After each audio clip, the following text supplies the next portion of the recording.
Welcome to the Get Over Yourself podcast. This is Brad Kearns. Talk about uninformed doctors because 60% of people are undiagnosed with hypothyroidism. 200 million people worldwide have it. Why does someone survive breast cancer and go, that was the best thing that ever happened to me? Because through that pain, through that awful tragedy, they find out who their friends are. They connect with loved ones.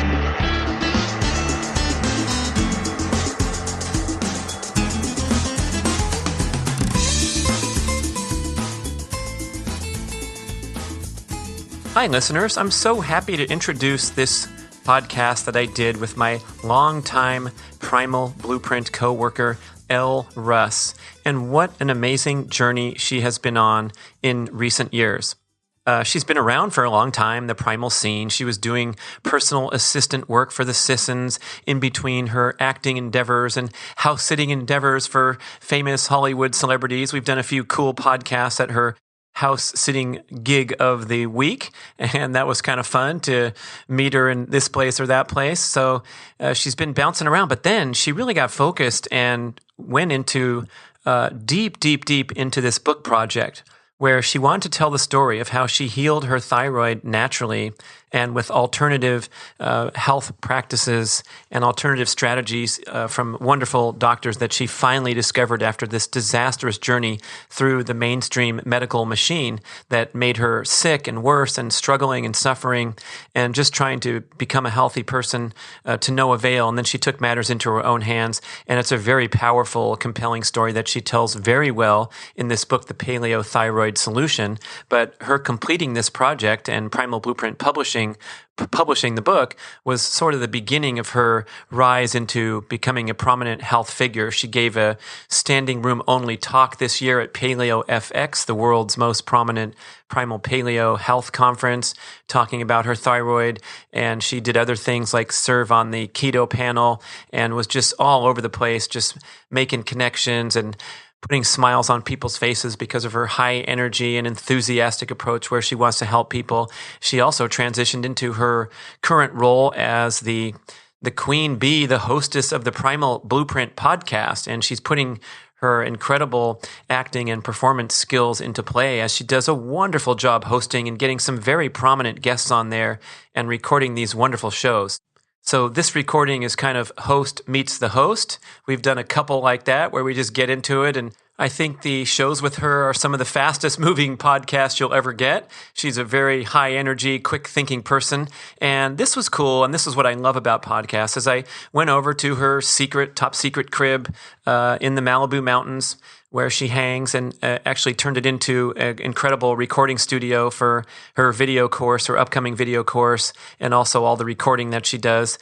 And when you get to visit with someone, we have a great relationship already, and we go back a long way, but there's something special about just turning on the microphone and getting into it and talking and seeing where the conversation goes. And in this particular show, wow, it was a huge surprise when Elle revealed something that she's never really revealed to the public before about a debilitating chronic illness that really changed her life and kind of shaped her path to where she is today. And it was really heavy and it was really touching the way she opened up and revealed and has that desire to help others. So I really want you to enjoy this show and listen carefully because there's some profound insights and a very powerful message that Elle delivers about cultivating that positive attitude, that glass is half full perspective, and realizing that everything that happens to you in one way, shape, or form is truly a gift. Wow, amazing recording with Elle Russ. Enjoy it.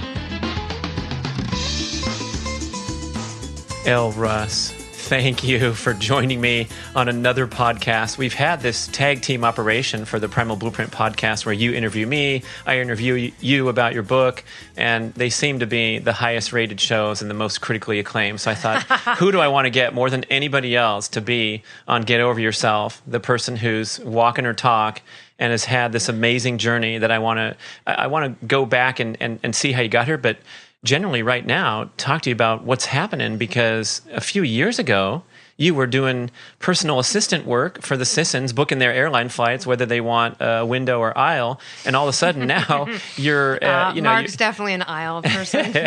Just so you know, listeners. Yeah. But now you're a health personality. You're rocking it at Paleo FX. You're giving a fantastic talks. The best-selling book is out there, Paleo Thyroid Solution. And also you took over the Primal Blueprint podcast and basically made it your own and brought it to the next level. So how's everything going? Wow, man. So happy to be here. Honestly, like working with you and Mark, so much fun. I love doing these podcasts. I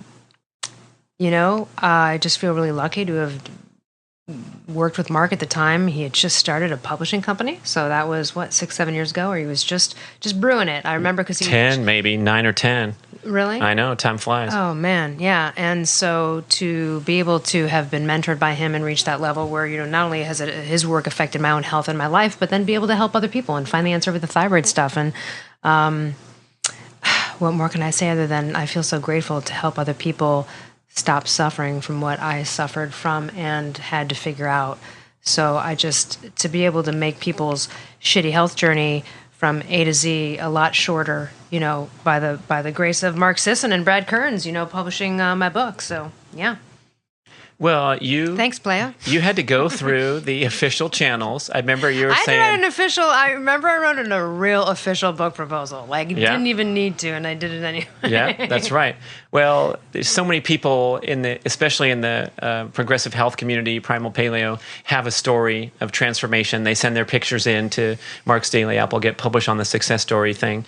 But you did numerous other things that kind of shot you to the top, and I want to know about some of this because you have that background experience in Hollywood doing the professional work, the acting, and it seemed like you were this, perfectly suited package to be a spokesperson, to be that author. You had to write a book, which is really tough, and but a lot of people write books, they don't sell, and they go back to their everyday life. But you've really made this into a career and made that turn in your life. So. Besides writing the proposal, then what happened? How did it go after that? Well, then I remember it wasn't just the proposal. I think, it was within the proposal was not only the professional marketing analysis, which is what I probably didn't have to do, but I went to full length on, but it was, I think a couple of sample chapters. There was at least 50 pages involved in kind of pitching that initial thing. But what people don't realize is, so first of all, your 10 years of sketch comedy and improv, of course, driving into Hollywood and getting up on stage and not knowing what's going to happen is a pretty frightening thing and a lot of fun. But it's certainly all of that live performance prepared me to be a public speaker in any kind of way. I mean, I already was anyway, but there's no fear of that. There's nothing more fearful of doing an improv show. So when you know the subject you're going to speak about, there's nothing, and that's why I say if anyone's really interested in becoming a public speaker or an actor of any kind, even if it's a dramatic actor, go take some improv classes. It's really important to fail, feel embarrassed and weird. And the whole process is awkward at first, but it's important to and it's a safe environment to fail and be awkward. Most improv teachers provide that. That's kind of rule number one is, I failed, yes, because a lot of times people are trying to be funny and there's rules of improv and you're learning the ways, but there's nothing more awkward and weird than kind of putting oneself out there and be like, I think I'm funny, I want to do improv. It's a weird thing to kind of admit about oneself and go forward. So I just say, get into the awkwardness of it because after that, nothing is weird. You know what I mean? Nothing's awkward after trying to go do an improv class, even if you don't want to get into comedy. It's awkward to be put on the spot and have to come up with some stuff, Honestly, I can't imagine. I'm a goofball. I've been comfortable doing crazy stuff my whole life, but I've never been out there on stage. And it just seems like a whole nother level of just having to, let go of yourself and get up there, especially improv. And they also talk about the stand-up comics, that's the highest level of sophistication of entertainment, that it's so difficult and you never know if you're going to kill it with an audience, even with your great material that you got laughs the previous night. And then interestingly, you see many of the stand-up comics have become leading actors of Hollywood. Steve Martin, and the list goes on and on. Jim Carrey, Tom Hanks. I mean, dramatic acclaim for just being the highest level of acting. But they came from, someday from an open mic night where they got up there with some note cards. Well, it's funny you said that because in Hollywood, it's a thing among casting directors and in general where the general kind of rule of thumb is if you can do comedy, you can do it all, but not so with the other. So, for example, I can do Shakespeare, but I don't do comedy. Okay, Right, so- next, please. and comedy really sells in this town, even if you're not being hired for comedy, but they just feel like it's a harder skill to master, so that if you can master that. So, for example, in Los Angeles, there's things called casting director workshops where essentially it's kind of a class. You pay, but you're getting in front of a casting director who could bring you in for a show. And some of these places make you audition first to even get in. They have a higher caliber of, let's say, a group of actors, right? If they're going to bring in a casting director, they might want their best 30 people, right? So sometimes they make you audition for this, and they always make you do a comedy scene first. And if you don't if you don't pass that, they won't have you back to do the dramatic scene. Every single one of those places forces you to do a comedic scene first. And there's a reason for that. Again, because most people feel, right, that if you can do that, you can probably do the other, but not so the other way around. Wow. Yeah. And it's not always true. It's just kind of one of those memes, It's just one of those things, yeah. So to the podcast, you once upon a time, I believe, maybe came in through the guest route, and you were a guest on the Primal Blueprint podcast, and then I think we were getting backed up, and did you pitch the idea that like, hey, should I host a show sometime? No, you did. Oh, okay. It was like you might have just. I think we had a good show together. I'm like, geez, girl, just take it. You were like, hey, can you take a couple? We're getting busy or whatever. And Oh, it was when you were talking about your book, and I went down to get some lunch and just turn you loose for 7 minutes. I'm like, you go. I'm gonna go see what's in the Sisson refrigerator. I was not expecting that. Nor did I plan on it, but it was so funny because I'm so excited and love doing it, and it's so much fun. So the opportunity, the fact that you guys even offered it, and he got busy enough, and you got busy enough to not do it was a blessing for me, because it's really, really been fun. Any chance I can to use my voice is really, really, really important. So. What's it like? I mean, there's being a guest on a podcast, which I think is easier to imagine. Someone wrote a book, they know what they're talking about, their level of expertise. Or if you got anyone on and said, tell me about your high school years, and they would start talking and have a very comfortable exchange. But when you're in that other role and you're trying to seek out the right guests and connect with them in advance, how does that all work for you? I think you've had the experience where sometimes it's like pulling teeth when you're talking to someone. So you have a spectrum of guests. We're getting into it. Somewhere on the spectrum. And then there are some where you can just fully improvise the whole thing because they can go with it. There are others where you really have a lot planned out ahead of time, not necessarily what you say, but the flow, I guess, of which questions and topics you'll ask. It's so much fun, though, to learn in that way.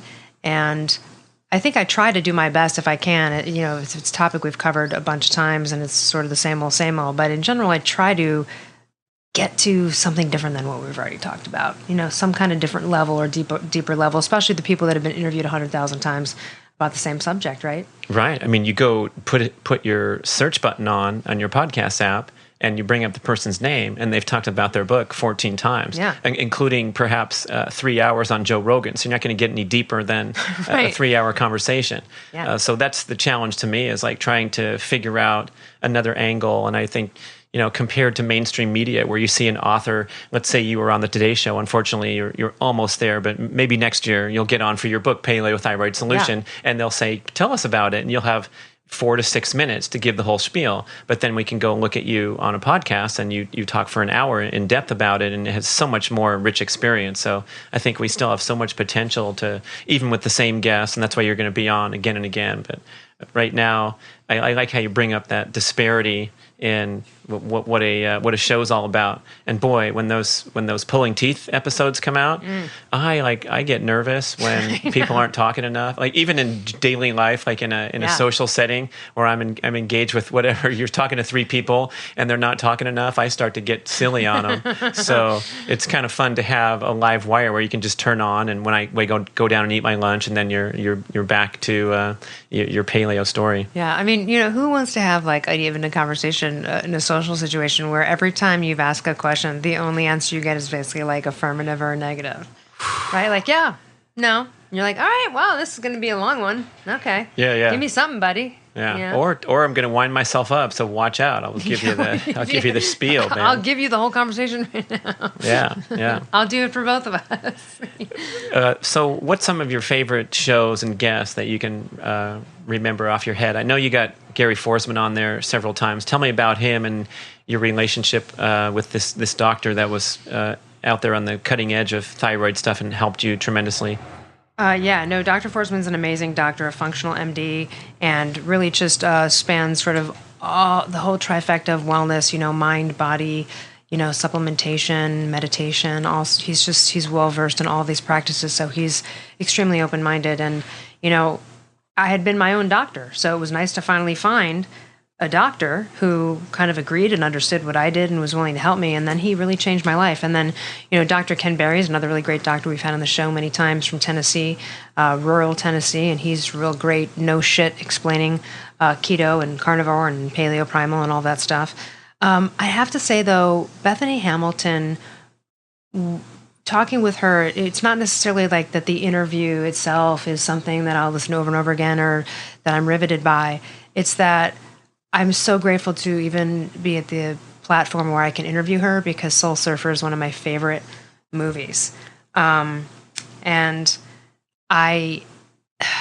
her inspiration and what she represents and what she's done with her life since just makes me, and I challenge anyone, if you're having a rough day, watch Soul Surfer, okay? Because if you have your arms, all right, and it's not that I watch it just because I'm like, oh, I need to see someone lose their arm today so I feel better about myself. That's not that crass, but there is something to be said for, oh my gosh, I have it so good, and someone always has it a step level than you, and there's probably nothing more horrific than having a shark bite off your effing arm. Okay, and her triumph and what she's been able to do for the world as a result of that, which she might not have been able to do even if she didn't have her arm cut off, is kind of amazing.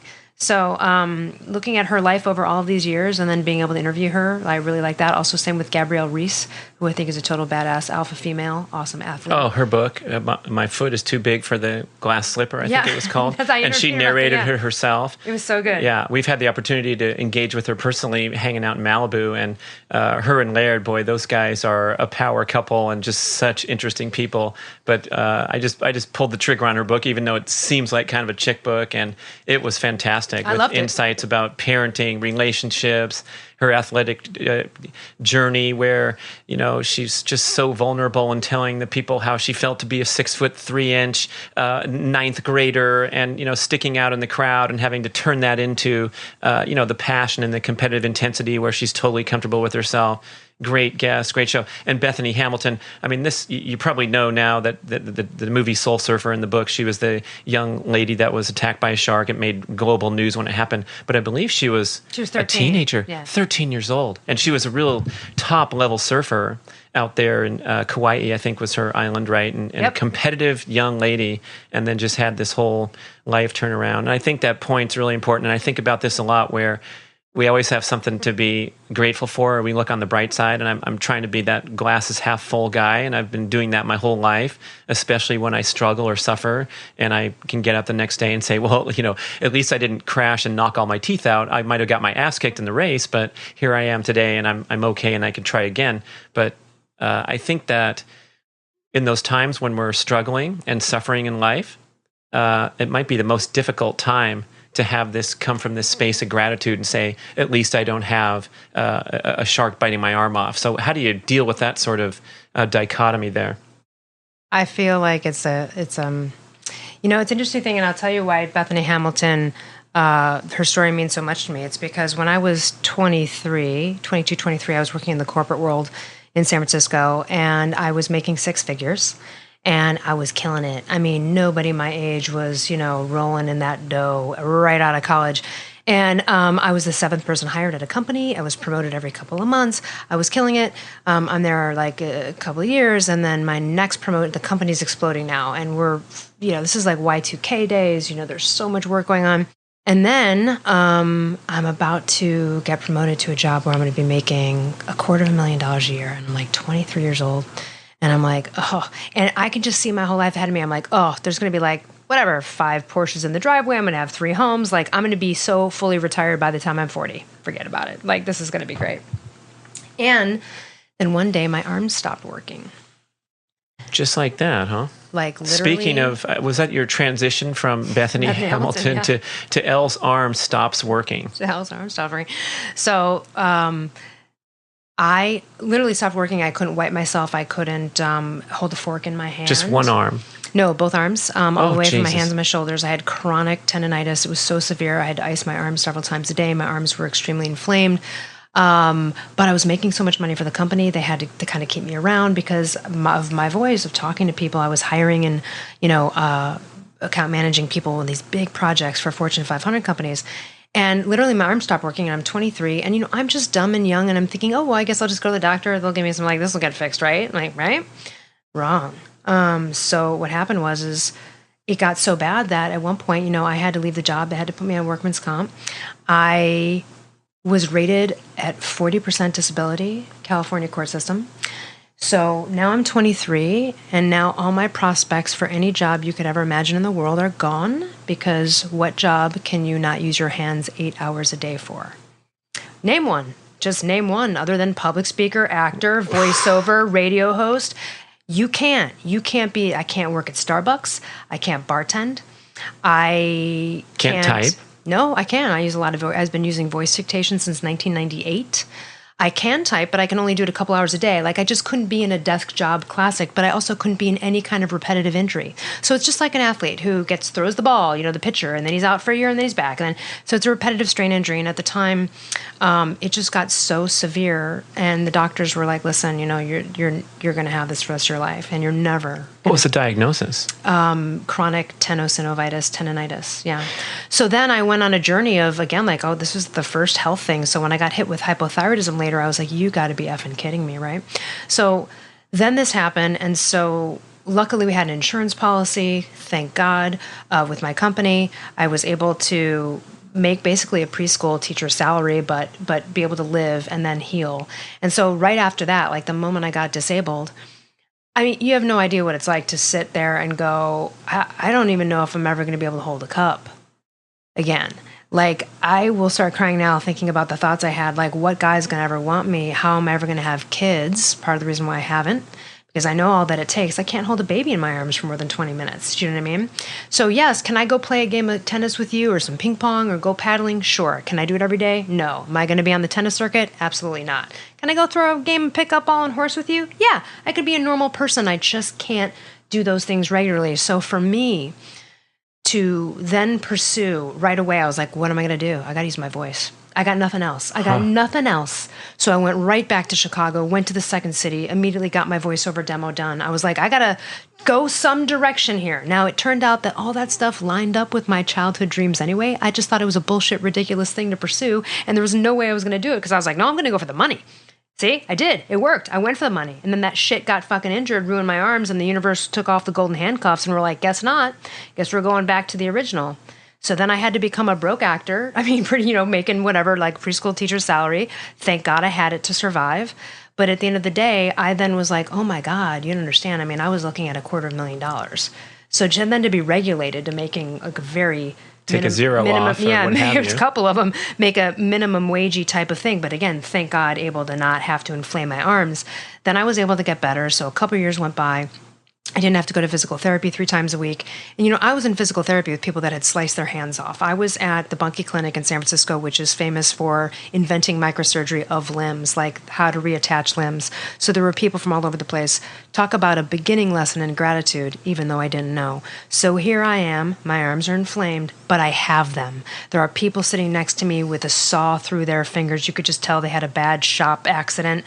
There were lots of dentists and surgeons in there who were using tiny instruments all day long with their arms in precarious, weird positions. This goes down to ergonomics, man. This goes down to standing. This goes down to what I was talking to Barack Armstrong on his Workplace Hero podcast, which is I was probably primed anyway to get that at the speed of which I was typing and moving. I was the most successful at the company. I was the youngest, most successful person there. I was on fire, type A, going like a million miles an hour. And then life was ruined. So it was almost like my arms were complete. So then what do? Now I'm living a life where I've got this sort of hidden disability that no one can see. So then that's weird with relationships because I'm afraid people are going to reject me, So that happens. I didn't tell Mark until not too long ago about it myself, because I felt there's just a part of me that's like, well, if I don't have to talk about it, I don't want to talk about it. I don't want to identify myself as someone who's disabled. But now that I do, and I've talked about it more openly, more and more people with hand injuries are sort of coming. So the disability of shame is really brutal. And so, a tough, strong, type A, alpha chick like me, who then now is like relegated to this life of like, oh, you're disabled. And we don't even know what that means for kids and everything else. And I know what inflammation does to the body. So I'm like, all right, well, I can't be inflamed. So then I pursued this whole, voice career. And so did it take a while? Yeah, because there's not a clean line to doing this. So honestly, eventually meeting Mark and being able to have this platform and use my voice in any way, whether that's dictating and then editing with my hands a book, or whether that's speaking or public speaking, is extra important to my life, because I've got nothing else. But also that's just what I've always sort of been hired for anyway. You know what I mean? Like, the reason they kept me on the job for a year after even I got injured and hired someone to be my hands was because they liked the way I communicated with the people we hired, and you know what I mean? And then after a while, it was like, okay, she really is. I was a mess. And so sad. I cannot even tell you how awful it is to not hold your boyfriend's hand, or I still can't sleep on my sides. I get massages a lot. I take systemic enzymes, and, I have flare-ups here and there, and you can feel it. I was hiking with our mutual friend Daniel the other day, and I was having a flare-up, and you can't see it, but I had him hold both my wrists and I had him touch it, and he could feel like the lump in my wrist. And I'll get cortisone shots once a year. So why do I say all this? It's because, you can even overcome, right? I mean, and then Bethany lost her arm, right? See what I mean? Mm-hmm. So it means a lot to me with the arms, anything with your upper extremities. You take this for granted. Someone in a wheelchair with no legs has actually more work opportunities than I do, because this world is hand-based. Mm-hmm. This is a hand-based world. Unless you're a greeter at Walmart and you're just standing there saying hello, there's really no job, no part-time job, where you don't have to repetitively use your arms and hands 8+ hours a day. So I feel so lucky. So meeting Mark Sisson means more to me than just getting the message out about the thyroid. There's a whole nother sub-story back here of how much it means to my life and my advancement of finally, after all these years. Then imagine I'm making a preschool salary, but now I'm still an entrepreneur. I have to invest. I got to join SAG after. There's a couple thousand. I got to go do the voiceover demo. That's $7,000. Now I got headshots, right? I mean, all these years, this shit's expensive. You're taking classes. I'm trying to move up the ladder to be like, somebody hire me to just talk. I don't care if it's acting, commercial, whatever, right? So the fact that you guys offered me the podcast was just so funny to me, but so in line. And so public speaking, and that's why I also went into comedy and all of this stuff. I hit it at all levels, right? And, I ended up writing an award-winning documentary that's amazing. I can still be a writer with technology. Can I work in a corporate environment? No, there's proprietary software. It doesn't work with voice recognition. I mean, there's a lot of stuff that, voice recognition is not good for like handling internet searches, but it's great for dictation. And then you can always go back and tune it up. So technology plus the advent of internet radio, right, is really helpful to this long journey that I've been on to try to use my voice. Bradley here had no idea this story. I know, that's so why this I busted is breaking news. I'm like, you're making these hand gestures on a notepad, like, let's talk about this. I'm like, I'm blown away right now, Elle. This is incredible. Yeah, and I just didn't say anything because, honestly, I was like embarrassed. I was embarrassed to admit I had this defect. And again, it's one of those things where it wasn't like I'm embarrassed that people are like, why are you got injured? Why are you ashamed of that? Nothing. But here's the thing. Easier said than owning that yourself and just kind of, yeah. And also, too, the bottom line is I've really learned it doesn't matter what it is. The whole world didn't understand why I was ever ashamed of it. But the bottom line is that I was. That's all that matters. You know what I mean? So it just right. Let me talk you out of it with reasoning and rationality. No, I'm not ashamed of it. We wouldn't care, Elle. We'd have a writer write the rest of your book if you were on chapter 10. No one cares, and that's the thing. That's what I found out over the years is that, and not only that, but when I again finally started to open up and just talk about it, people showed up that had hand injuries, and I had a really emotional podcast with Jeslyn Moyer, who it hasn't come out yet on the Primal Blueprint podcast, or maybe by the time this airs, it will. where she revealed to me, and I did not know she was going to talk about this, and she had no idea I was disabled with my hands. She had a freak accident and had a situation happen where basically she can't move her left hand. And she had this thought of, it's like, it goes numb, it's kind of dead, it's an awful thing. And she said, I thought to myself, oh my God, am I ever going to feel a man put a ring on my finger? And you know what? I just like lost it on the podcast, and I had to put the microphone on mute because when I was in my worst injured moment of like, okay, now I'm out of work, and all right, what do I do with my life now? And still inflamed and in pain, which I'm not right now. Like I live 95% pain free because I don't have to work at a computer. Like I don't have to work 8 hours a day on the computer. So I live pain free now. But then I used to have that thought of, who's going to want me? Who's going to want to marry me? Who's going to want to have kids with me? I can't clean, cook, take. I can't dress kids. I mean, by the time I get them out the door, my arms are going to be inflamed. You know, and you think about that stuff, it starts to prevent you, right? Or it keeps you from certain things, or it can screw up certain relationships. So, for example, all of my friends and the people that I know who knew this about me, of course, I felt most comfortable with them because I could be most vulnerable because they knew my secret, my disability or whatever, right? And when you have something that you can't see, and that's what Jesslyn was saying as well, when you have something you can't see, it's really tough. People don't understand it. They might question it, but also you can get away with not saying anything, you know? You also don't want to be felt disabled. So like, that was bad English, sorry. You don't want to feel disabled, so you don't want friends to be like, are you all right? Because after a while, after 20 years of having it, you just want to be like, dude, Here, let me carry that bag 10 feet for you. Yeah. Right. Now, most of my friends who've known me this long, they know this already about me, and they automatically go here, and they grab the basket for me. I have no shame about saying, can you carry this? Like my friends know, and they'll be like, no problem, because they know. So for example, you'll never see me walk through a grocery store with a basket. Ever. To this day. It will always be a cart. I'm just not going to waste my arm usage for that, if that makes sense. So what's weird about having a disability is that over a certain period of time, things become programmed in that are somewhat almost innate. Like, I just right now in front of Brad put my elbow on the table and I'm resting my palm, you know, like the thinker pose, right? That famous statue. You won't see me doing that watching TV or doing that anywhere for more than a second because my mind will automatically go, no, that's head pressure on the wrist, on the hand, move it. So you'll almost always see me sitting upright or back or with my arms in my hand in my lap. And I can talk with my hands now, but I actually at one point couldn't even talk with my hands and I had to have them a dead weight. So then many years later when I got hit with hypothyroidism, I'm like, you gotta be fucking kidding me. Like, you gotta be joking. But here's the thing.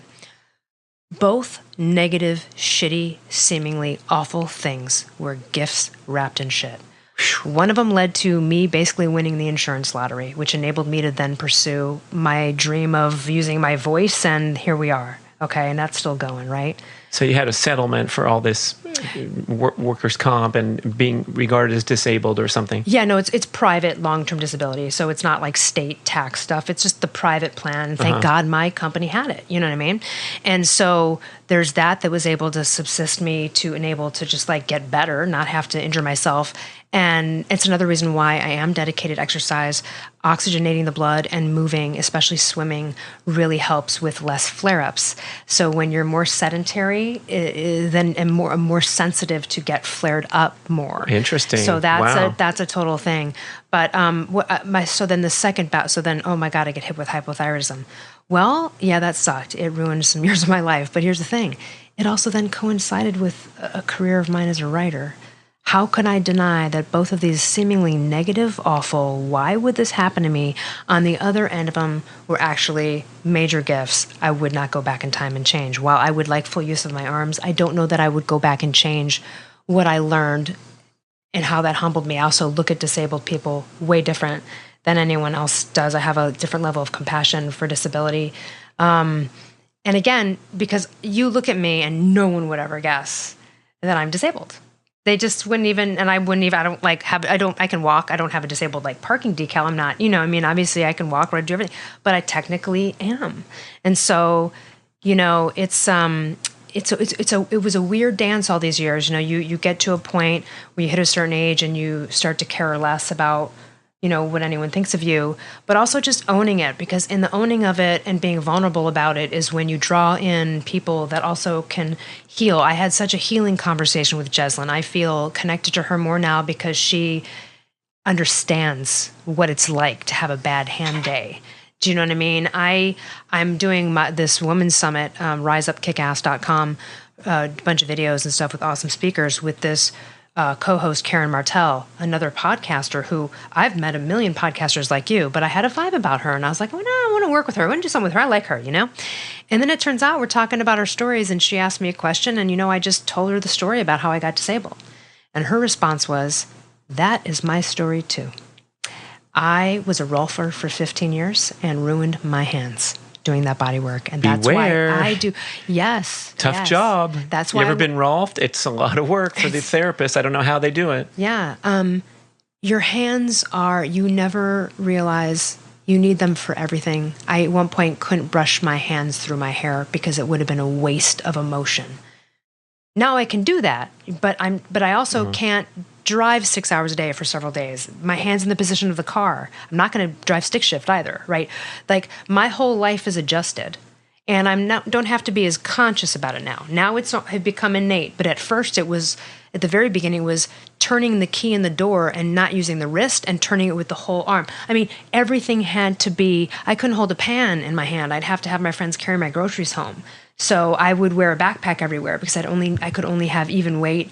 I couldn't it was just, you'll still, to this day, I would never just carry a tote. You won't even see me take a long beach walk with the Starbucks cup in my hand because I won't hold that cup in my hand for that long because, I innately know that that's a waste of the use of the energy of my hand. So it becomes a really interesting thing, but it also, I'm just here to tell you that, gifts come wrapped in poop sometimes, and there's good stuff to be had out of it. And if you've gotten disabled in some way, there's something else for you.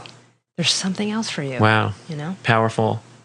I mean, that's we're getting toward the secret to life on the podcast with that type of attitude and mindset. It reminds me of, I recently attended or presented to at a leadership retreat by this guy, Dave Rossi, in the Bay Area, just getting going. Wonderful experience.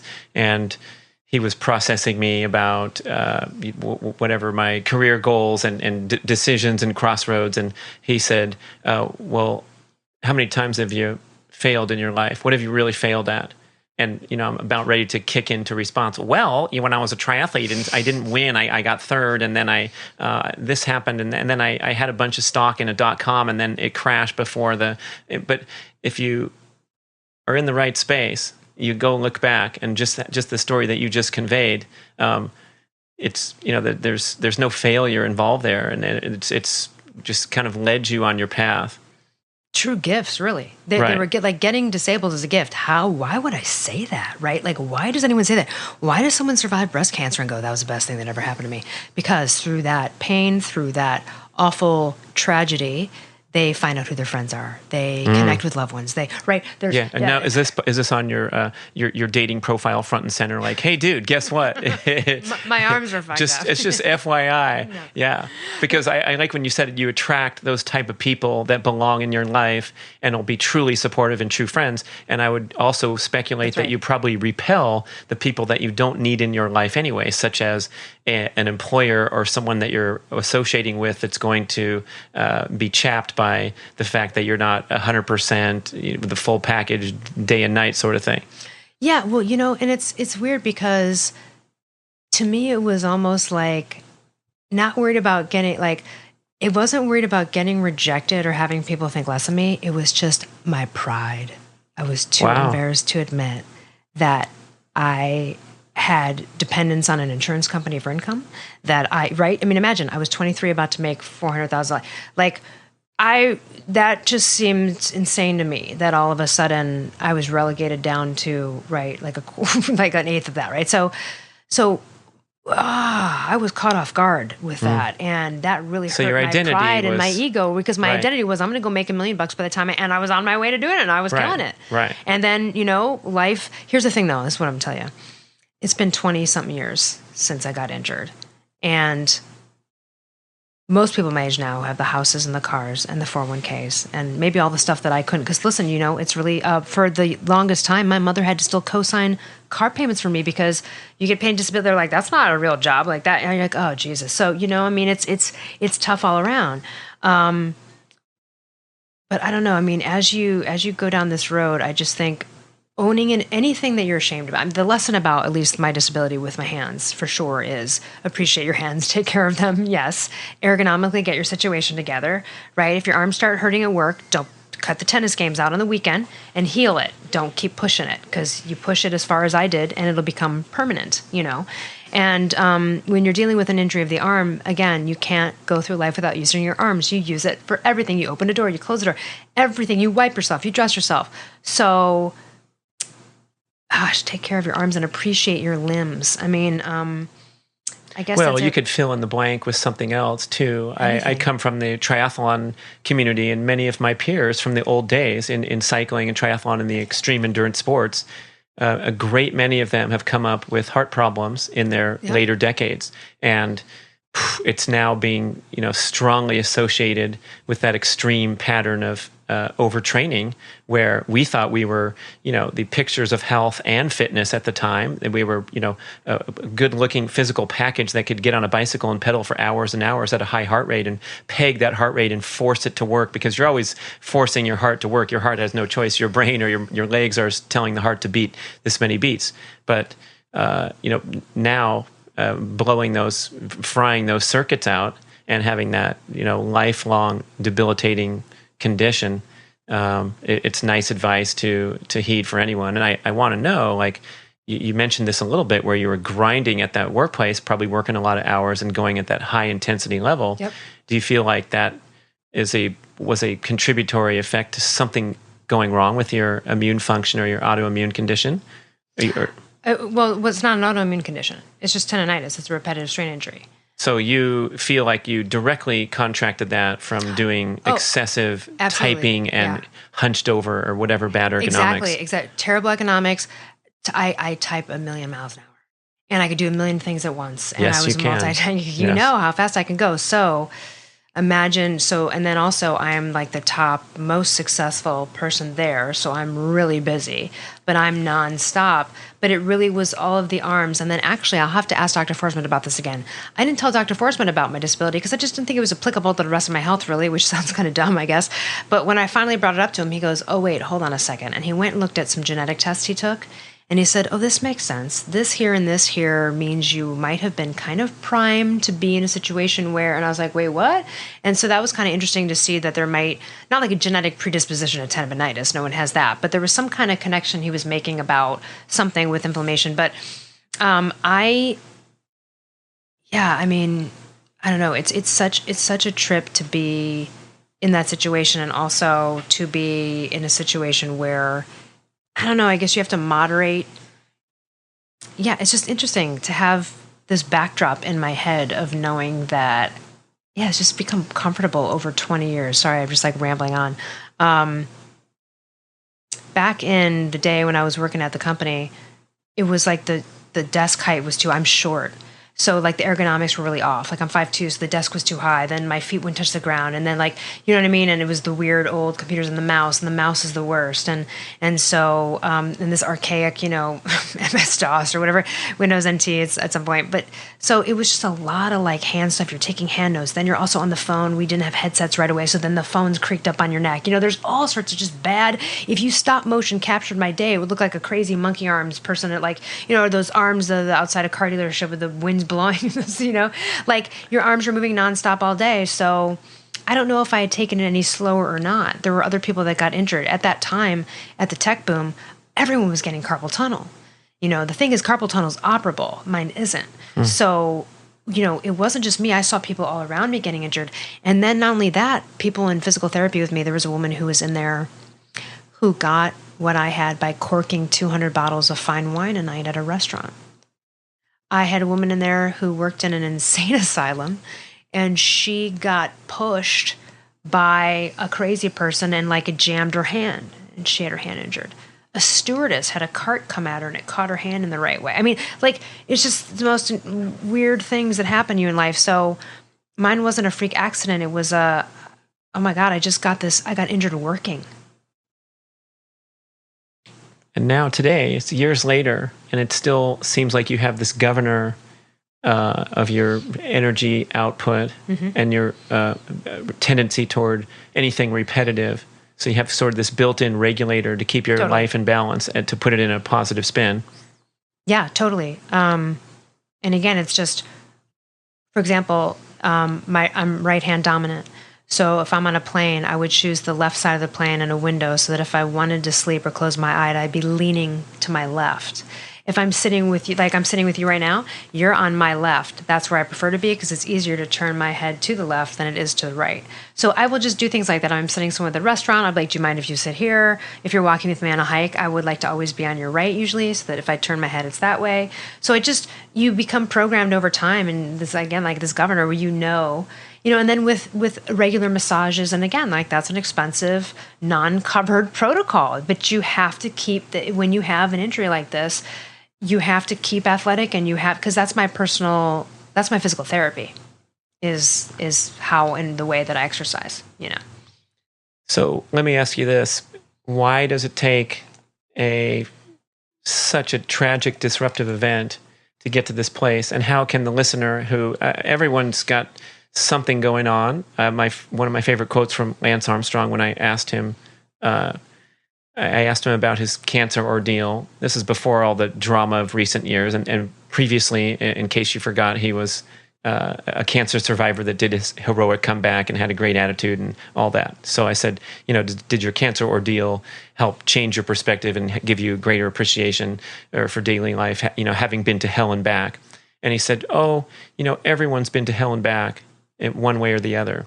And it really stopped me in my tracks there because we're thinking of the most dramatic stories like, oh, did you hear about Elle Russ? She has really bad hands, or the girl got her... Actually, they're great hands. They're not... She's a hand model as well in her spare time. As long as they keep the hand still. It's not video. It's still photography for the Ring commercial. Yeah. Or Bethany got a shark attack, and these are the extreme examples, but everyone's had something like that. Well, and let's look at Bethany Hamilton for a second. We can't say what would have been had she not lost her hand.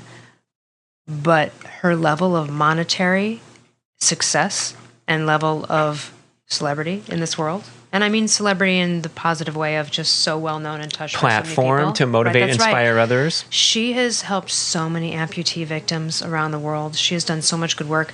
I'm not sure that if she were just a pro surfer that hadn't had that happen to her, but she was a pro surfer that lost her arm and got back on the horse. Quick, name a female pro surfer. Bethany Hamilton, Frida Zamba used to be world champion many years ago. There's two, but you get the point, right? And all the good she's done in the world. So again, it's like, and also too, it's a really sweet part of the film. It's a sad part of the film, but it's great because now the film, was when she was young and now she's older. In the film, she's kind of crying to her mom a little bit, and she's like, "Who's gonna love me?" Right? She's got a missing arm. She's like, "Who's gonna love me?" Well, if you look on Bethany's Instagram, she's got a really cute husband and 2 kids. And, I think she found someone to love her, So they're really challenging times. And I think she really stepped up and made the most of it. And so that's kind of an inspiration for me. And I guess when I'm feeling, listen, I always get it back. Whenever I'm feeling victim-y about, like, if I'm having a flare-up and I'm feeling like, my arms, I'll always get some sign from somewhere. Like I was driving in LA and I was having a pity party because I was having a flare up in my wrist. And I thought, I just hate this. I hate having this. And then I drove by a coffee bean and there was a dude outside drinking coffee with one arm. And I was like, damn, I can't even have one moment of being a victim. So again, someone's trying to get you religious. Right. They're putting these signs up. Totally. But you got to take those signs. Like, again, like I'm having a pity party, but at least I have my arms. And then if you only have one arm, at least I have the other. And if you have no arms, at least I have my freaking legs. And you could just keep going from there. But there's always a place, And so it's a humbling experience.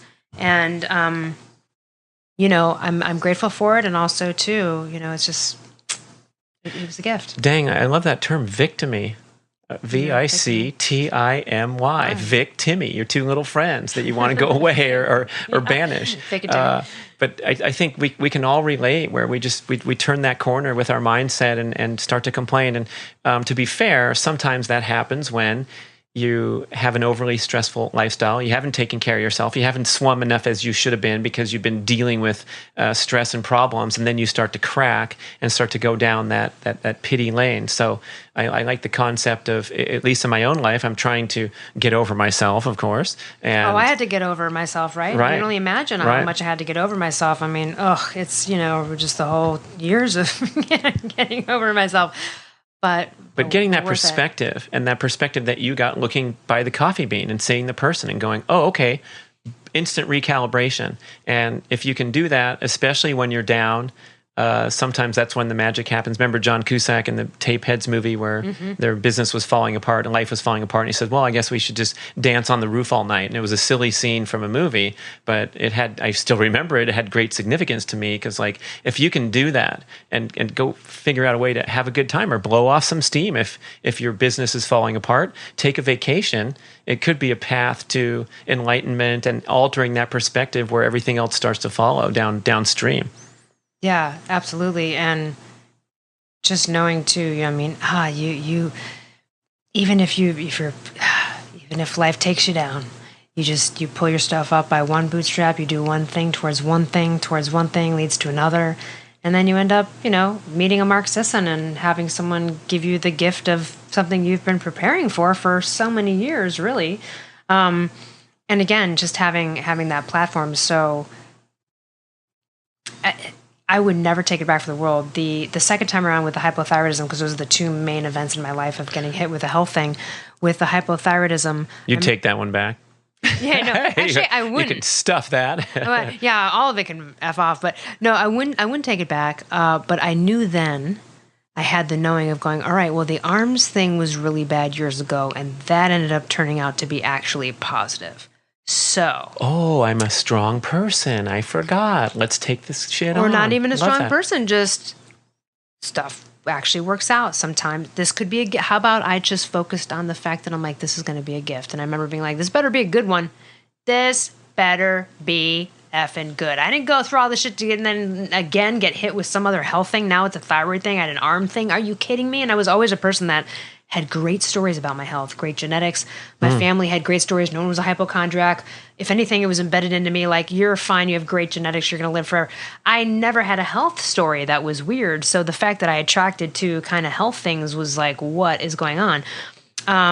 But clearly I was led down this road for a reason. And it's not God or whatever. It could be co-creation. It doesn't matter what it is that you think. But the second time around, even though it was brutal, I still was like, holding out for the fact that, okay, this just could be another really rough, contrasting time in life that ends up being really good.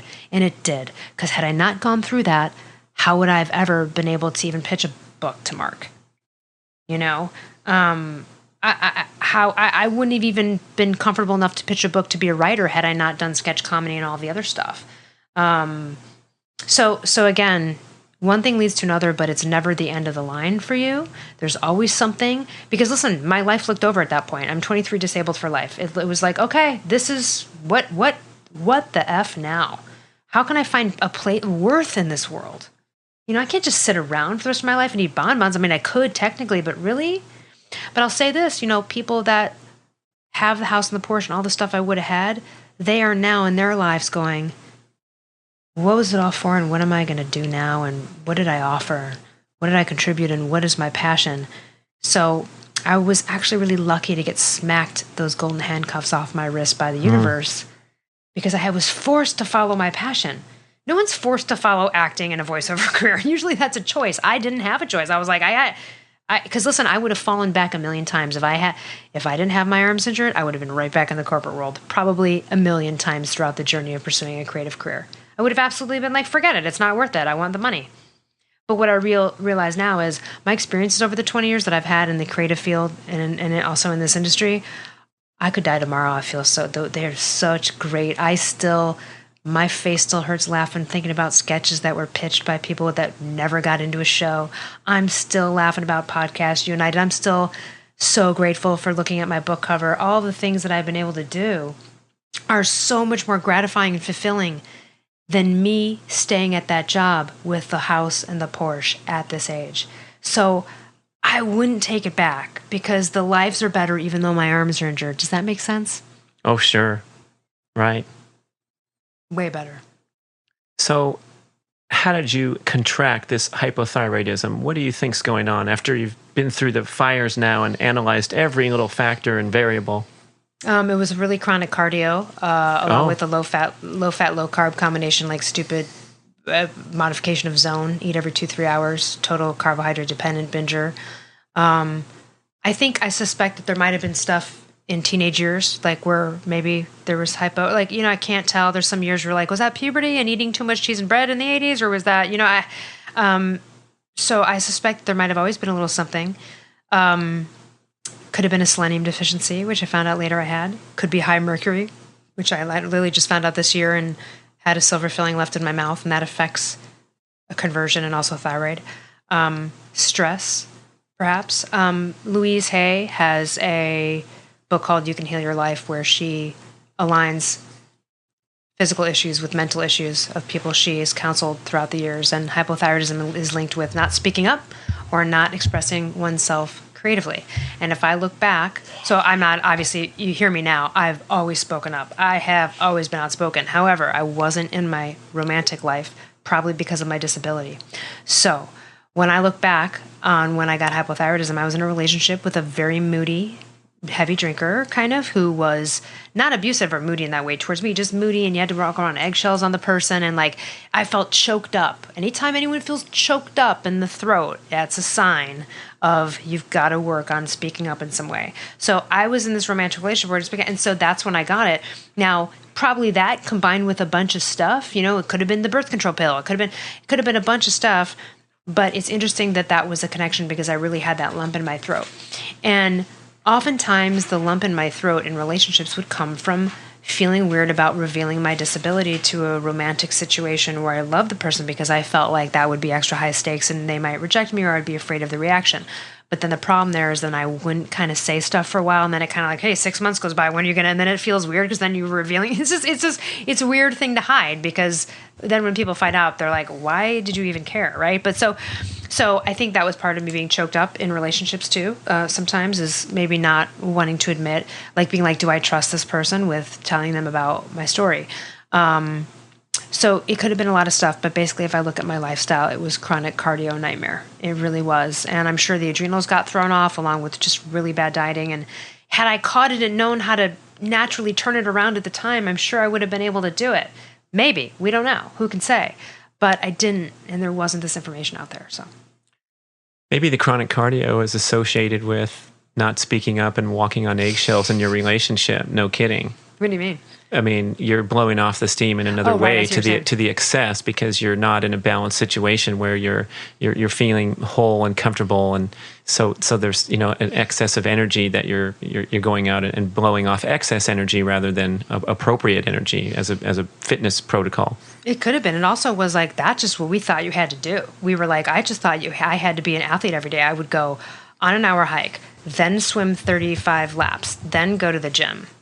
Almost every day. Like, it's a lot, but also totally carb dependent, totally binging, totally having the drops, totally waiting all day to eat, but freaking out in the brain because didn't understand. So when I look back, I'm just like, oh man, and you couldn't even Google paleo then. There was no information out there for me to find. So you couldn't Google A Case Against Cardio by Mark Sisson, published in 2006. Or Why Grains Are Unhealthy by Mark Sisson. Yeah. Right. But I think I'm relating to this myself, because why would anyone in their right mind get into a chronic cardio pattern? And there's a cause, there's a driving force that transcends logic and reason and sensibility, because no one is born to want to suffer to the point of exhaustion and crash and burn energy system. And I think in my case, I was a competitor, right? So I was like measuring and judging myself by how I performed in the race, and my self-esteem was attached to the outcome of what I was doing. So every day when I woke up, I made an informed decision to go beyond what my brain was really telling me was smart and sensible, because I thought that was the path to the victory and the top spot on the podium. And Mark says the same thing. We didn't know back in the 40 years ago that that running too many miles was actually going to make you a slower marathon runner. Everyone thought it was, what's your weekly mileage? Oh, I'm getting up to 70 and I hope to get up to 90 next month so I can really be the best I can be. And so that awakening, it feels so ridiculous to look back and think about what you did in that workplace or what you did with your chronic cardio patterns when the little voice inside you knew the whole time. Well, it's kind of chronic everything, isn't it? It's chronic movement. It's chronic cardio. It's whatever's chronic, right? Whatever you're doing too much of. Humans, we are not meant to use our tiny little muscles in our hands like that 8 hours a day, right? We are not meant to. We're also not meant to eat grains. You know, like there's just certain things. There's just not, you can and you could and you can, but do you want to and should you long term? No on any of this stuff. Yeah. Right? You can have a cardio day and go overboard or something and whatever. For It's sure. not going to kill you. Yeah. But it's the chronic stuff. So, you know, I was in that whole zone, like you're supposed to, I was totally bought into the whole keep insulin steady. And, you know, that makes you a carb addict. And then you're a sugar burner. And when you're a sugar burner, now you're in bad choices. Now you're binging and now you're starving. And now you have to do chronic cardio because you're screwed. To burn off the calories otherwise. It's a vicious cycle. It really is. And Yeah. it's so much more work and it's so much harder and it's so much more stressful than it's such a level of stress. But again, I was, I just was like, this is how you do it. This is, because it makes sense. It's what everyone's saying. It's exactly like how Dr. Forsman talks about, look, if you're on the plane and you're a sugar burner, you've got a 5-hour flight and you're having to drop hour 3.5 and someone hands you a couple Pringles and you wake up a little bit, then you have that connection of, oh, I was sleepy, I ate, and then I woke up again, right? You know what I mean? Oh my gosh. I mean, Dr. Kate Shanahan talks about this where the sugar ingestion wires your pleasure center in your brain and the neural mediation of food reward, she calls it, to the extent that if you're like the rat in the cage where you press on the cocaine lever. Cocaine lever, yeah. Right. So it's literally happening to us and we're wiring our brains to associate sugar ingestion, especially sugar, because it gives you the quickest hit, right? I mean, a sweet potato is also going to be converted into glucose, but it's going to be a slower burn. But that sugar ingestion is associated with pleasure at the same level or the same intensity as the hard drugs, the serious stuff. And so to like recognize that. It's just like crack, man. I was such so you can compare? You have a comparative example? Well, I don't. Sorry. I never did crack. I assume it's as bad as crack. It's, you know, you probably won't end up in an alley because you ate a box of donuts. Because you're doing too many Probably not gonna be triathlons on your sucking D schedule. for a box of donuts. However, that said, here's the thing though. So not only do you have to then do the cardio, and then you're depleting the glucose, and now you've got to replace it, and now you're on this hamster wheel. But then because of what that's doing to your gut and your brain, now you're getting into the fact where you've now forcibly made yourself that addict. Because now your gut and your brain and your muscles and everything need and have to have that drug. So it's sealing the deal in even further with every, and so what's messed up is that all it does lead to is metabolic effery in the most variety of ways, whether it's thyroid, cortisol being antagonistic to the blood sugar, the testosterone, whatever it is, stuff's going to get out of balance if you're on that program. It just is a domino effect. It'll eventually lead. It just eventually leads you nowhere. You'll hit your weak spot, and maybe the weaker, less fortunate people will have a more severe reaction to that grain-based diet. But I think finally we're getting to this point. A decade ago when we were talking, and I just listened to the very first podcast. For some reason it came up because you push the button and it sorts backwards. So I listened to the very first Primal Blueprint podcast with Mark talking about how we need to get more sleep and we need to make our evenings dark and we're not supposed to eat grains and sugars. And it was like, he's like arguing his case back then and just presenting this simple insight that's going to be picked apart by most people, including our wonderful medical community and the bastions of health like the government and you know the Harvard newsletter that's talking about how the whole grain crackers are so much better than the usual saltines and all these things. So we've come a long way, but it seems like we still might have a much longer way to go because people are still kind of straddling this line where, hey, everything in moderation, you know, I like to enjoy my life too. So I like to get a hot fudge sundae 3 nights a week and these kind of things where we're forgetting about the addictive properties and the fact that we might be talking 20 years from now when you're really messed up and are paying the price, just like the old-time triathletes where we bashed our brains out every day. And it was, a real rush and a real kick to go fly around the world and get on the starting line. But now, in reflection, you're paying the price for that. Yeah, I mean, like you said, your old buddies with their pacemakers, or even Mark with his issues that developed later on in life. I mean, I feel like the one benefit, no matter what, across the board, is not being a food addict anymore, not thinking and stressing and thinking about food all the time. It is such an effing distraction.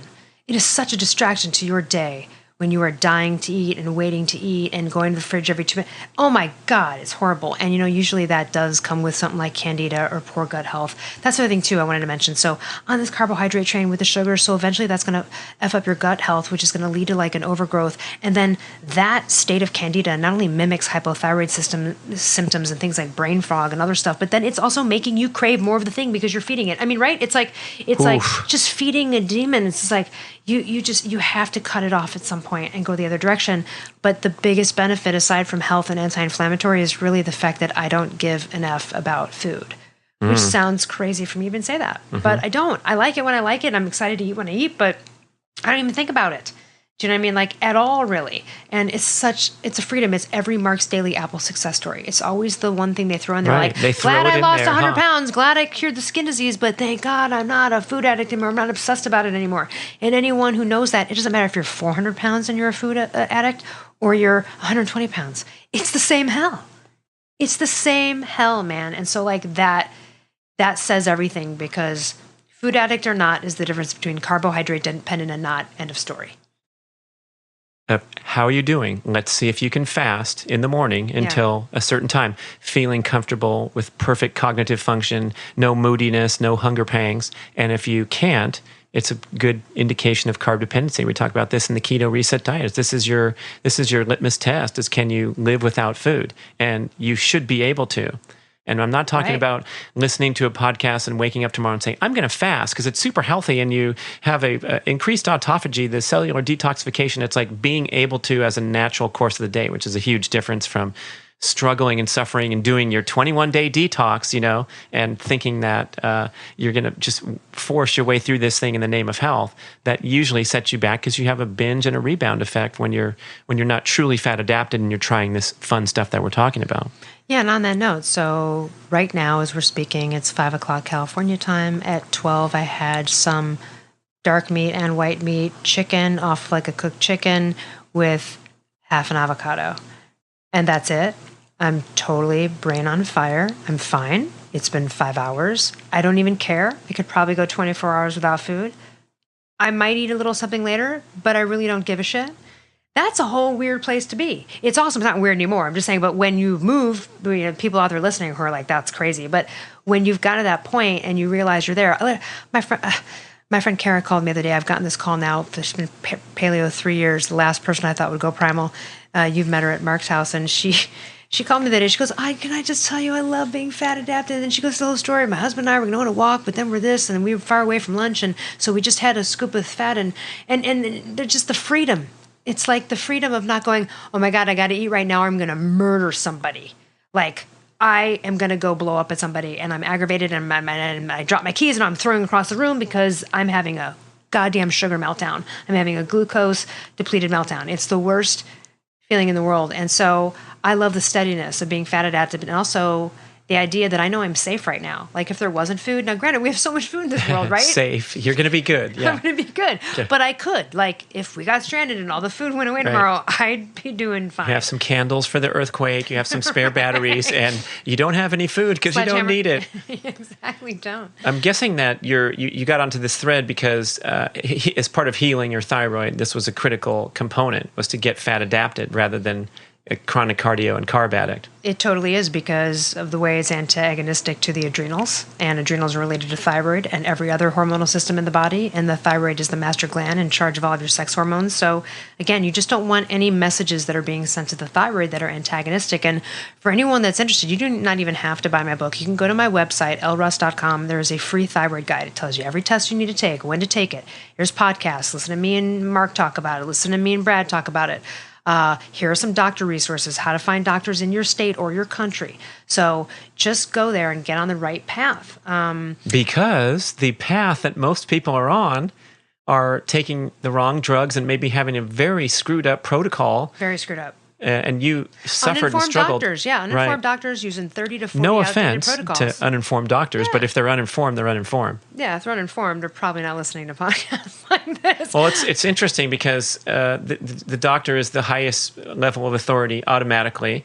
And I come from a very medical family with father, sister, uncle, cousins, other people working in the hospital, nurse practitioner, the whole thing. They're everywhere. And so, much respect to the whole thing and what they're doing, especially when I had my emergency appendectomy and almost died. That surgeon's one of my favorite guys in the world, right? But the thing that bugs me, and that I'll say on the show that my mom gets to transcribe and cringe if I'm ripping on the medical thing, but if they're dispensing dietary advice and going outside of their lane, so to speak, where they may have not had any exposure to breakthrough nutritional insights, but trying to cure and heal you with a drug regimen that is not addressing the cause, which might be dietary or exercise related.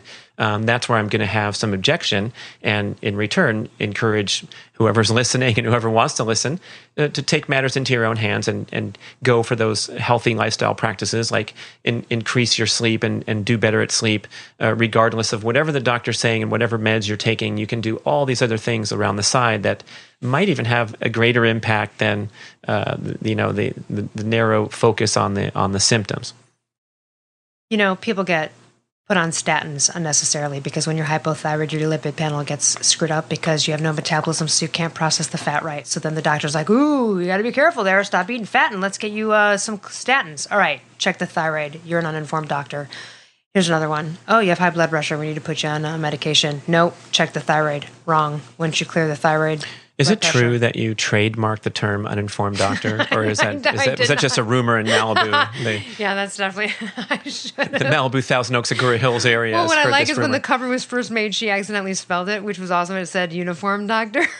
A little typo from the designer. Yeah, a little typo from the designer. Uniform doctor. Have a guy in a white coat with a big X through it. Oh, my gosh. Stop putting your health in the hands of uniform doctors. Go with the casual dressing golf guy, because he's probably living a balanced life and good not nutrition. Accepting money from Pfizer. Yeah. The other one is depression. So you can get put on Prozac. It'll work for a couple months and it ain't going to work because you never got to the fact that you got no T3 in your brain. There's more receptors there than anywhere else. Depression is treated with thyroid hormones. Again, when I was seriously hypothyroid back in the day before I got treated, my lipid panel looked like a nightmare. The doctor was like, you better stop eating meat, right? That was thyroid fat. Mm-hmm. The moment I got on the right medication and the thyroid got fixed and you're not hypo anymore, the labs, and they've been normal ever since for 13 years. People get put on all sorts of drugs. You're not looking at the root. Every psychiatrist on planet Earth, no matter what, before prescribing anything to any patient, should be checking the thyroid, period. I don't care if it's multiple personality disorder, whatever it is, bipolar, whatever. It's usually, it really can be thyroid. I don't say usually. It's really likely thyroid. To not rule it out is borderline malpractice, in my opinion. Knowing that this is the master gland that contributes to fat metabolism, to heart rate, to temperature, to brain function, why would you not test that thing that matters before patching someone up with a statin, or patching someone up over here with a birth control, or patching someone... You see what I'm saying? You could do all the patches you want. I don't know if you've ever seen one of these old-ass quilts with 100 patches, but that shit is all tangled up. It's like, right? You don't want to be sleeping with that patched no, up thanks. Patches.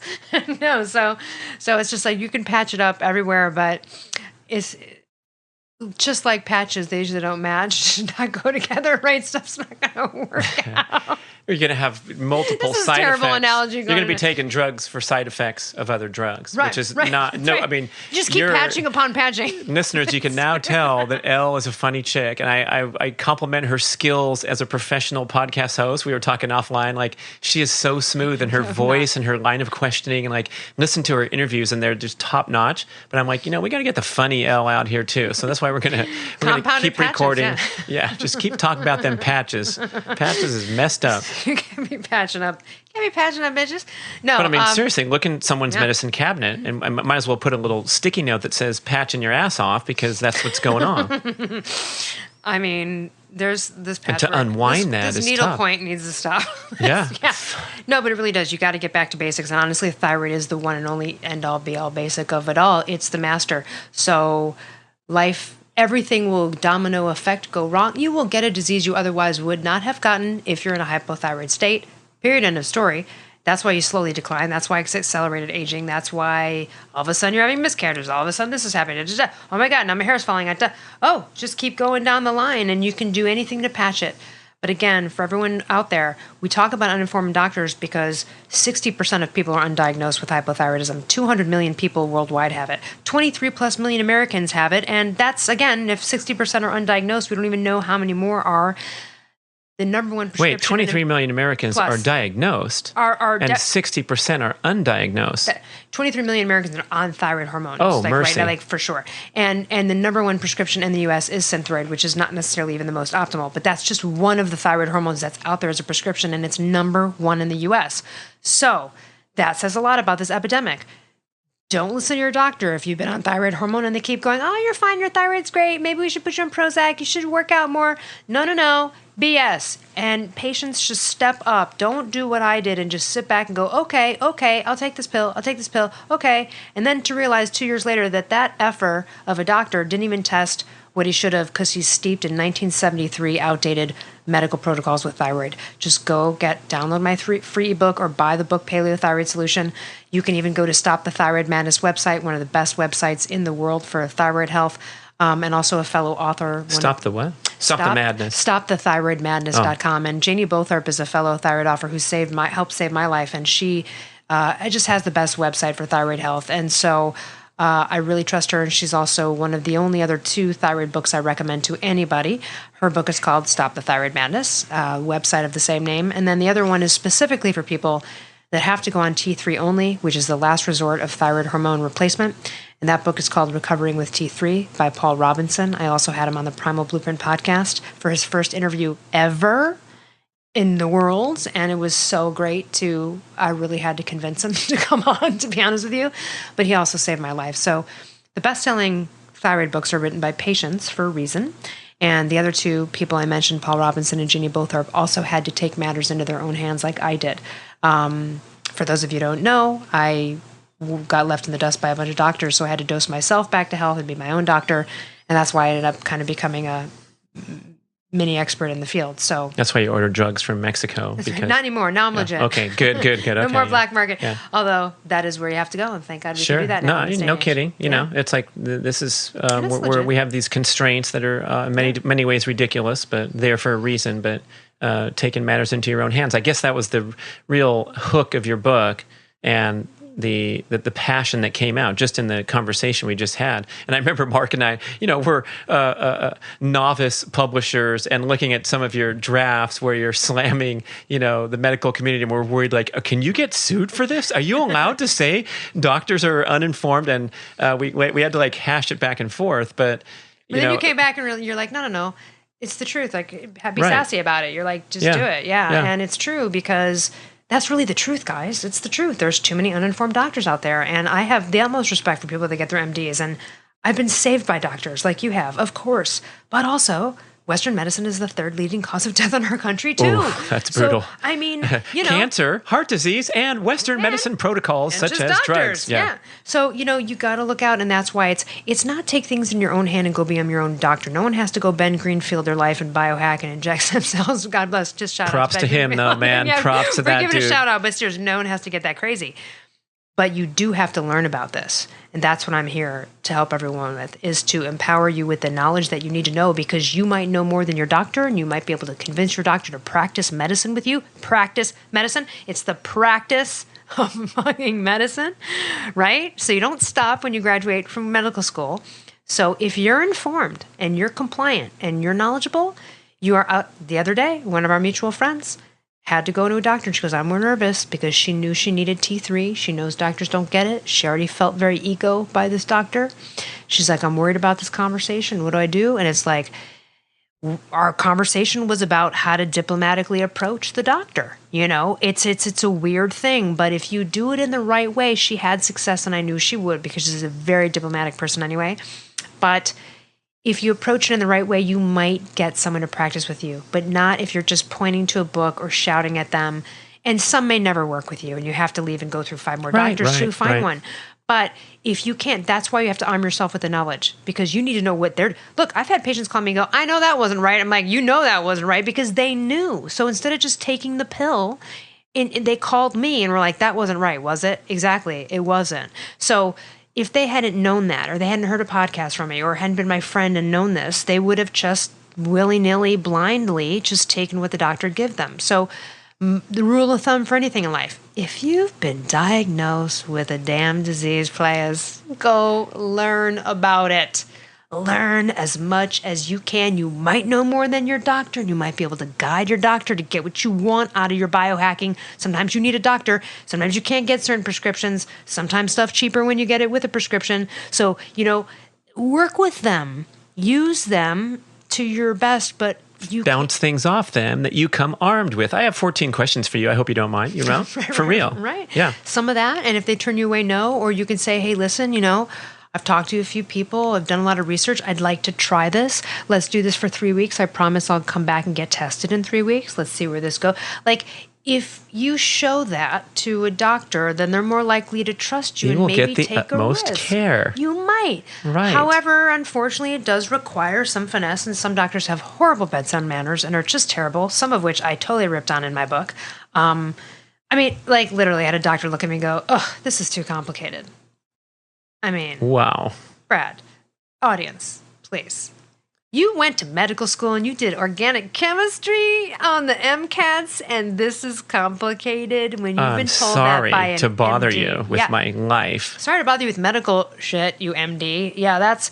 So, it's a real burn when you get attitude like that from people you want to help you, but you just got to move on. You just got to move on, try to find the right one. And in the meantime, you educate yourself so that you can help yourself until you do find that doctor, or so that you can help them help you. Elle Russ, cranking as expected. I knew we were going to have fun here. You're coming back on the show for sure. We're going to pick up where we left off and talk about some of that fun stuff that we talk about before the mic is turned on, like when you got me cracking up about dating and sexual mores and concerns of the society today.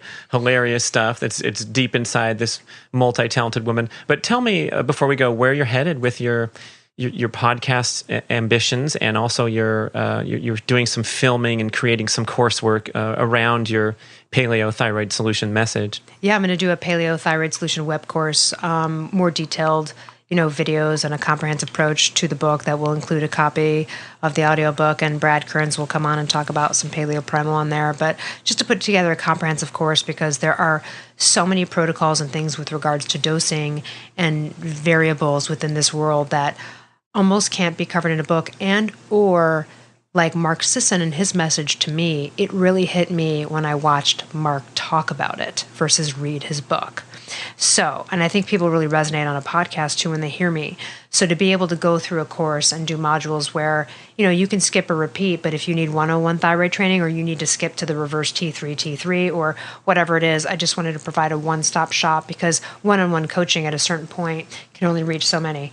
And as well, this is just the better deal financially to do it this way. So that, and then also I've got Rise Up Kick Ass.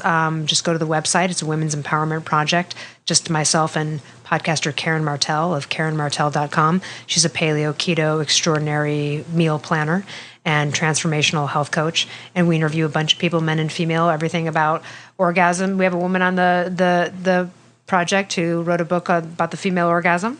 And we've got a couple dudes on there, and we've got a comedian on there, and some law of attraction experts and money experts. And just in this, year of Me Too and women's empowerment, we were like, let's contribute. So that's a free online event. And you can just go there, and anyone can just go to elleruss.com and see what I'm up to, other than the Primal Blueprint podcast, like you.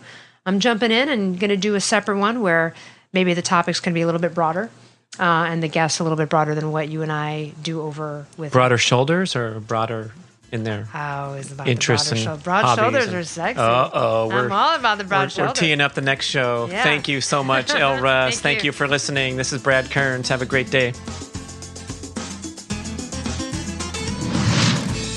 Hey, do you want to hear an advertisement? If I sing it, would that be a little more palatable?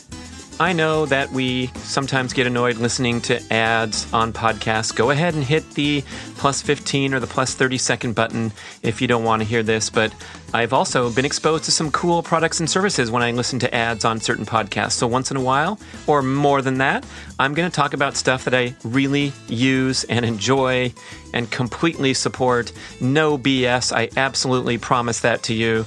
And here's one thing I'd like to talk about, which are the awesome online multimedia educational courses that I created and host at Primal Blueprint. You can learn all about them, primalblueprint.com, and click on the courses button, especially the brand new 21-day Primal Reset. And this is kind of our entry point into turning around your diet and your lifestyle, getting healthy, escaping from the disastrous condition of carbohydrate dependency that plagues us in modern life, and becoming fat adapted. But you're led step by step with a series of videos every single day with objectives for 21 days to clean up your diet, ditch those bad foods, those grains, sugars, and refined vegetable oils, get your exercise programmed, optimized, and believe me, it's not that difficult. It doesn't take that much time. A 5-minute workout can deliver awesome benefits. And I'll also take you through all the complementary lifestyle practices, like getting your sleep habits dialed in. It's a lot of fun. I guide you every step of the way with great video content. That's just one of the courses. We also have the one for endurance athletes, all about the world's leading experts and everything from the Primal Endurance book brought to life. And of course, the Keto Reset, the New York Times best-selling book about going keto if you've already built some momentum with a low-carb diet. Just go over there and check it out. And because you're listening to this ad, I'm going to give you a super-duper top secret 20% discount off of your enrollment on any of those courses. And that is the code B.rad20. Tell your friends. Go for it. Make some changes in life. Do it the right way with complete guidance from me. If you're sick of my voice from the podcast, maybe it's time to switch over to video. Just visit the homepage at bradkearns.com, scroll through all that speed golf stuff, and you'll see wonderful presentations for all the video courses, including exciting trailer videos. You can click right over to the course, use that discount code BRAD20 for 20% off your enrollment. Thank you for listening to this lengthy ad, and I appreciate you listening to this show also.